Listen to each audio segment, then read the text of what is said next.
জন্য ভালো ঘোষণা। এই সময় কাহো বিয়াও করিবেন না। যে চলেছে কুয়াশা আর সকালে আরো উঠিয়ে দুবার নাগে গাও। আরো যদি সকালে উঠি না ধন গাও। শ্বশুর শাশুড়ি কত মতন আও। একে ঠান্ডার জন্য ধাপের তল থেকে উঠির মনায় না। আরো নয়া কইনা যদি না ধয় গাও কত কথা শুনায় যাও। হায় রে হায় মুই তার জন্য এই জীবনে আর বিয়াও করিম না। তুই বিয়া করবো? তুই বিয়া করবো? আর তুই বিয়া করছিস জন্য শাক তুলি করেছিস। মুই বিয়া করিম না। বাপ রে বাপ কি জ্বালা।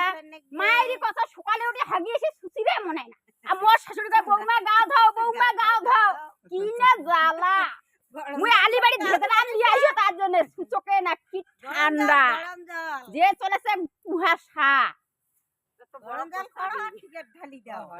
বারবার করেছো সাবধান। এইবার যদি কাহ পালেবার চান কমসে কম খালি জানুয়ারি মাসটা কাটুক তারপর দিক বিদিক পালান। কমসে কম খালি এই কটা দিন ধৈর্য ধরো। মায়েরই কষা মুই বুঝেছো সকালে উঠি গা ধোয়া কি কষ্ট ভগবান।